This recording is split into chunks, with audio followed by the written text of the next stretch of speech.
Magandang araw sa inyong lahat mga bro. So ngayon araw ay kasama natin sa Idol Moto Vlogs at meron tayong gagawin dito na Honda RS 150. So ngayon araw nandito tayo ngayon sa Los Baños mga bro. Tapos paparinig ko sa inyo yung ayusin natin na motor. Bagong bili ito mga bro, bagong bili. Ayan o.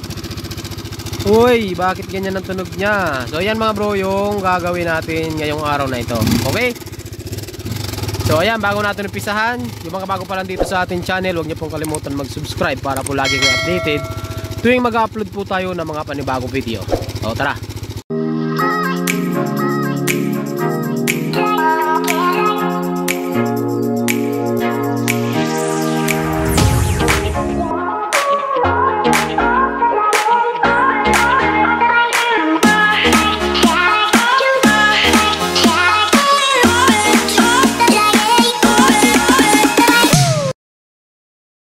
Ayan mga bro, so kapag ganito ang under ng motor nyo mga bro, so mahirap ito ibiyahe kasi baka madaming sirain. Hindi naman ganito ang tunog ng makina ng RS 150 mga bro.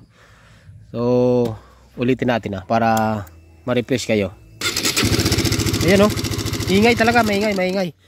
So possible dito ang timing chain, possible dito ang tensioner at saka yung chain guide. So para makasigurado tayo mga bro, ito troubleshoot natin o i-check natin mismo yung mga pyesa. Okay? So kung makikita nyo naman, hindi naman natin kayang bunutin yan, hindi naman natin kayang i-check yan na nandito yung mga pairings. So no choice mga bro, kakalasin natin yung mga pairings nya para nakalas mo na ba ito bro? Yan, so shoutout pala kay bro. So kalasin natin para malinisan na rin yung loob. Wala pang isang bonsai ito, ano? Meron na ba? Linggo. Plastic lang So bago lang talaga ito kay bro. So kalasin natin mga bro yung kalasin muna natin lahat ng mga bolts. Ingatan nyo lang yung mga bolts mga bro kapag kaganito yung mga bolts. So walan nyo. Ay patay. Star. Hindi. May mga star ka dyan? Ay wala. Yun lang, dun lang tayo nalungkot. Ito lang. Yabay, kaya ng alin yan bro. Hindi naman mahigpit yan kasi pairings lang naman yan Kalasin muna natin. 2 hours later. Ayan mga bro, so update po tayo. Kung makikita nyo, bali nakalas na po natin yung mga fairings nya. Ayun yung mga fairings. So dito mga bro, tanggalin muna natin yung laman ng coolant. Tanggalin natin yung radiator para ma-expose natin itong mismong pinakamakina nya. Di ba? So para makita natin. So linisan na rin natin mga bro. Tapos dito nakita ko naka-manual tensioner pala siya. So ang gawin natin dito, papaandarin natin ito mamaya na itutulak natin siya ng tensioner kung talagang may problema yung timing chain. Kasi kung tumahimik siya na tinutulak natin yung tensioner, ay positive nga. Ito hindi na to stock Siguro ginawa na nila ng paraan to mga bro kaya nagkaganito na. Nilagyan na ng manual tensioner Ayan mga bro, subali kung nakita nyo, nakalas na natin yung head cover dito. Tapos ayun, wala na mga bro pag-asa. Tiyan mo naka manual tensioner ka na. Sinagad na namin yung manual tensioner pero ganito kalawlaw yung kadena. Buti na lang hindi tumatalon. Possible na ito mga bro tumalong kapag ganito kalawlaw kasi dapat may tension yan talaga. Sige nga bro, i-kick mo nga. Hop. Sige pa, konting-kunti lang. Sige. Hop. Hop, good. Yan mga bro, so naka-timing na yan. Isa pa. Ay, wala na bro. Layo na Layo na yan. Tingnan mo dito sa likod, meron pa kasing mark sa likod dyan nakapantay ba ito sa likod nito? May guhit. Wala. Hindi mo kita? Nakapantay dyan. Alayo nito. Tingnan nyo mga bro. Ito yung mark kasi nito. Ito dapat nasa gitna. Dapat nandito siya. Ito naman nandito. So gawin natin. Buksan natin tong maliit na alin. Kasi mayroong timing mark tayo dyan na titingnan. Kung talagang naka 6 mm na alin. Nandiyan ba? Yun mga bro So tanggalin natin dito. Check natin kung nasa timing. Kung nasa timing yan, wala na sa timing tong wala na sa timing yung cam gear natin. So possible kasi mga bro tumalong kung ganyang kalawlaw ang kadena. Yung timing chain natin. So ang masama naman nito, di natin alam kung gaano kahaba to. Baka isang dangkal to Ang problema niya, kung pag sinagad dyan, tatamaan niya na yung itong block or yung head pagka sobrang tuon yan. Ikutin mo pa nga bro. Alaman natin yan. Di pa. Sige, isang ikot pa hanggang sa buong buhat. Sige, malapit na yan. Sige pa. Sige. Ito mga bro, itatapat lang natin tong mark sa gitna. Yan lang bro. Sige pa.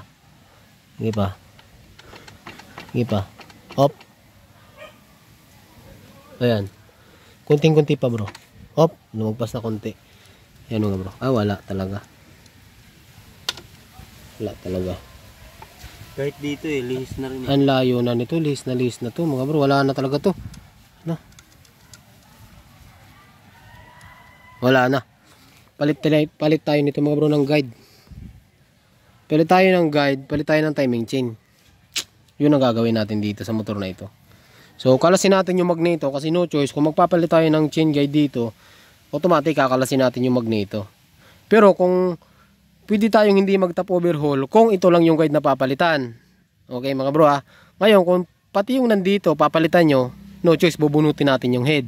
Pero kung timing chain guide, tapos yung isang chain guide lang ang papalitan natin, hindi na natin kailangan itanggalin yung head. Ito lang, yung cams lang ang tatanggalin natin, yung camshaft lang.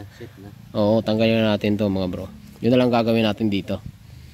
So, madali lang mga bro, parang nagkakas lang kayo ng Raider 150 dito. Ang kaibahan nito ay single, yung lang nito mga bro. 4 valve siya, pero yung cams niya, yung cam loop niya, iisa lang. So, sa Raider kasi, hiwalay yung tag-isang barbula. Ito, yung dalawang barbula niya, isang cams lang ang gumagana. Yan. Unless doon sa Raider 150 na dalawa talaga siya. Tag-isa silang lube. Yung cams.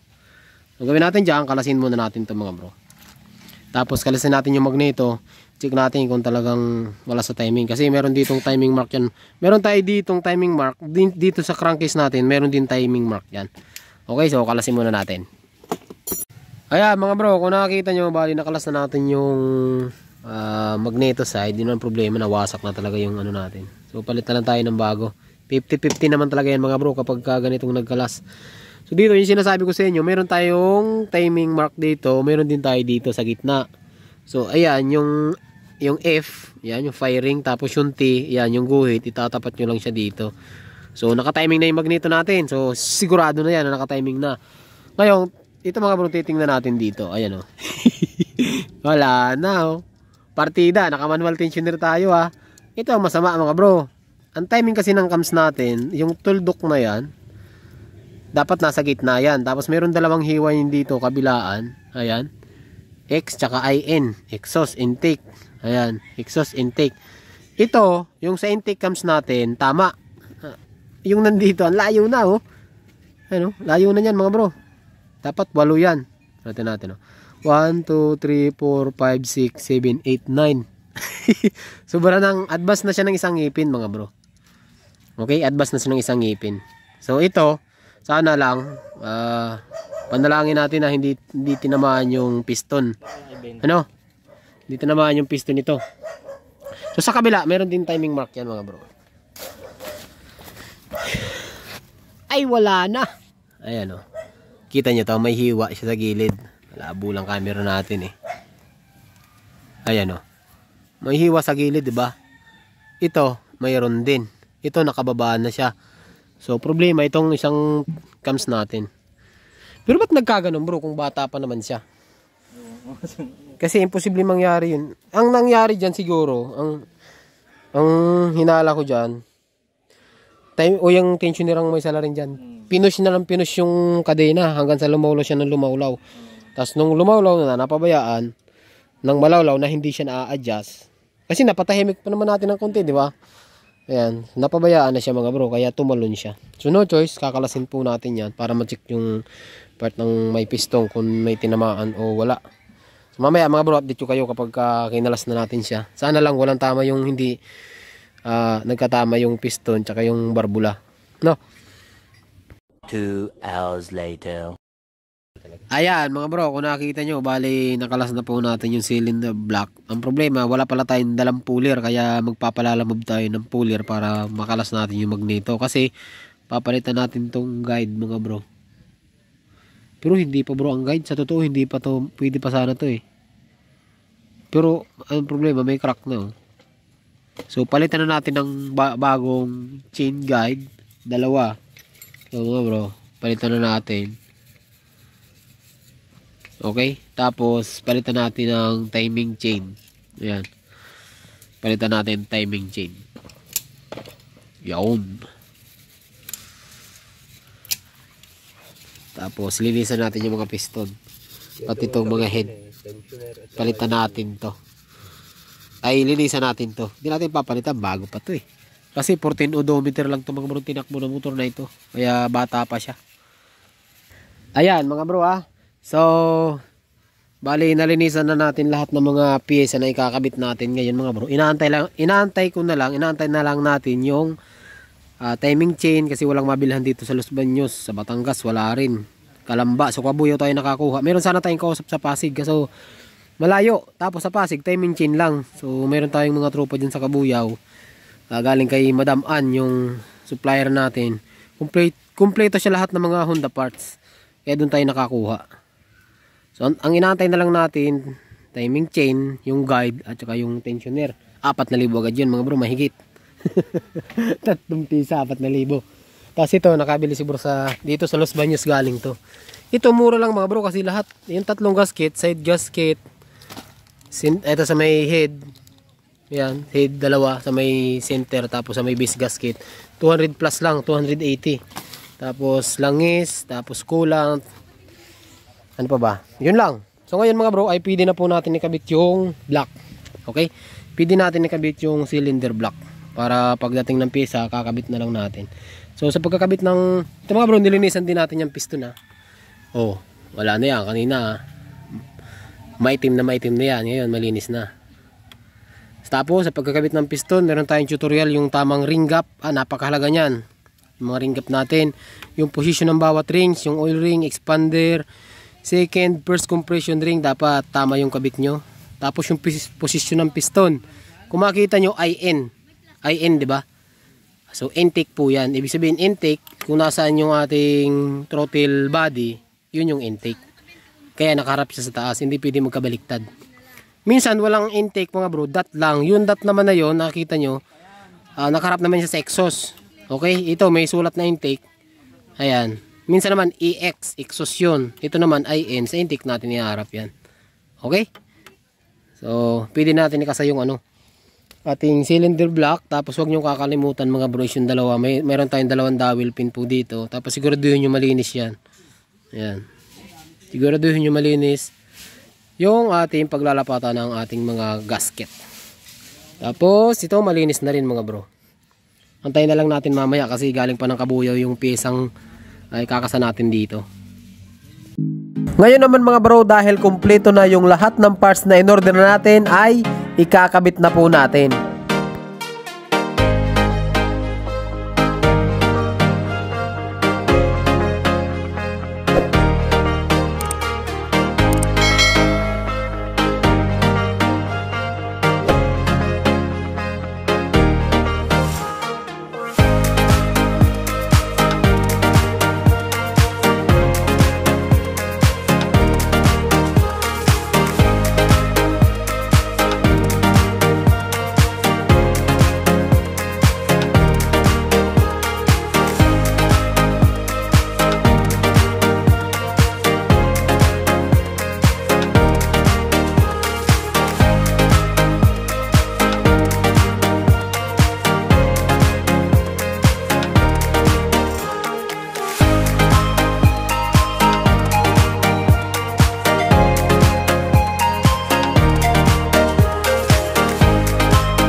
Ayan mga bro, so update po tayo dito sa RS150 So bali nalatag na natin yung block tsaka head.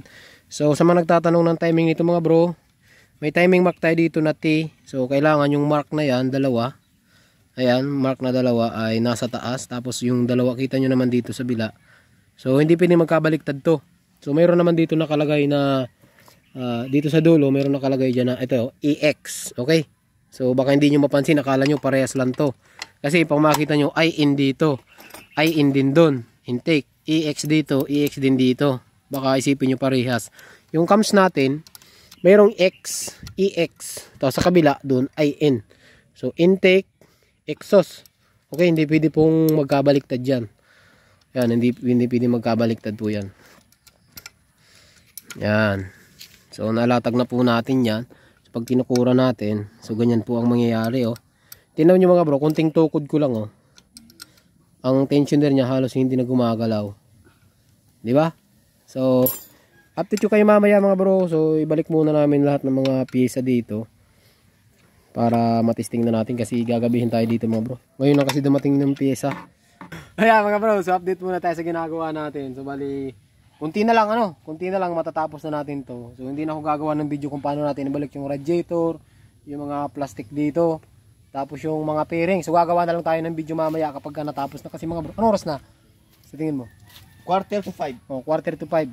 So mamaya mga bro, update ko kayo kapag ito kasi yung nabili natin na tensioner ay ano siya, wala siyang o-ring, tapos wala siyang tornilyo kaya nagpabili tayo sa may-ari. Kasi mga bro, sisingaw to. Kapag walang tensioner, possible din na tumagas. Tapos medyo maingay po siya, ano. Kaya pinabili natin yung may-ari. So nakabit na natin yung magneto, lahat ng gasket genuine. Lahat ng gasket genuine mga bro. So hanggang dito lang yung video natin. Mamaya update ko kayo kapag natapos na natin. Alright. Yan mga bro, so update po tayo, ano. So ngayon ay i-start kasi natin. I-check natin mga bro kung aandar ba yung ginawa. Unang andar nito para maniwala kayo mga bro. Kahit lang, huwag mo pandarin. Oo, ang yung dulo ng tambutso Oh. Oh. So, alam nyo na, hindi pa po umaandar yan. So, hindi pa mainit yan. Baka naman pinagluloko mo lang ako eh. Dila yan, dila mo. Ay, hindi abot eh. Ayan, mga bro, hindi pa umaandar yan. Ayan, hindi pa umaandar yan. So, try natin kung umandar. Kasi bago natin takpan mga bro, check natin kung ayos ba yung tunog. Okay. Ay, kinakabahan na si bro, parang hindi aandar to Patay. Walang tumutunog eh. Tutunog yan. Ako. Pinutin mo na? Ay, pinutin mo na. Iyan o. Palang dyan. Yan, tanong ng sniper. Ay, sniper. Oh. Ayos na mga bro. Kita nyo may under na yan. No? Ayan ang tunog mga bro ng RS. Ayos na ayos.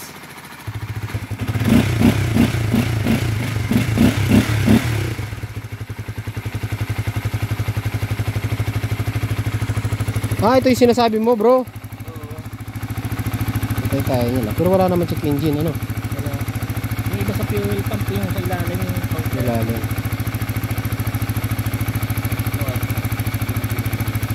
Yung mga bro, ang sira nito. Nagmaganito daw siya. So, hindi pa tayo nakapag-encounter ng ganyan. Pero, check natin. 2 hours later. Ayan mga bro. So, update po tayo. Ayun o. Kita niyo, para mga multo. Para na mga multo mga bro. Inabot naman tayo ng gabi dito. Pinaglinis. Ayan yung mga kalawang oh. Ay grabe. Kinalaban kasi mga bro yung tangke kaya tayo natagalan. Ayan. So bali patapos na rin naman mo yung fairing. Sinakabit na lang. Yan. Tapos na tayo dito sa likod sa unahan na lang. Kasi ito mga bro ay galing sa bangga pala. Bilibid yung ano eh. Bilibid yung radiator. Siyempre, merong fairings na nakakasabit sa radiator. So, hindi siya nag-0-0. Kaya nagka-problema tayo ng konting-konti lang naman, mga bro. Yan, o. Yan. Paandar natin yan mamaya. Ano kaya nyo pa? Tag-iisang cellphone. Yan, mga bro. So, bali nabalik na natin yung fairings. Kompleto na. Wala nang kulang. Yun, no. Para na tayo mga multo. Para na tayo mga multo dito, mga bro. Ha? Para na tayo mga multo dito. O yan mga bro. Yeah. Paalan nyo. It's alive na siya ngayon. Yan. Ito mga bro, ang palitan na lang dito is filter. Fuel filter. So, pandarin na natin. Hey. Yan mga bro, ang antar nyo mga bro. Kumpara nyo sa kanina. So, ulitin natin para ma-refresh kayo. Ayan o. Ingay talaga, maingay. Diba? Tahimik na tahimik sa ngayon. So pagka nagtap overload kayo nito mga bro, Siguraduhin nyo lahat ng socket na nakakonect. Yung fan, kailangan nakakonect nyo kasi mag-overheat tayo. Yan o. Tahimik na siya mga bro. All goods na. Tapos yung langis nito ay 1.1 ang ilagay natin dito mga bro. Kasi kulang ang 1 litro dito. Ay tunay! Tingnan mo, hindi na siya namamatay. Yan. Okay na mga bro. So gagawin pa tayo lahat. Lalo tayong gagawin dito mga bro. Kailangan muna natin magkape nito. At siguro mga bro ay dito na po natin tatapusin yung ating video. Dito na natin tatapusin yung ating video. So hanggang dito lang. Ayan, so inabot na tayo ng gabi dito mga bro. Hanggang dito lang. Magandang gabi sa inyong lahat. At ride safe lagi mga bro.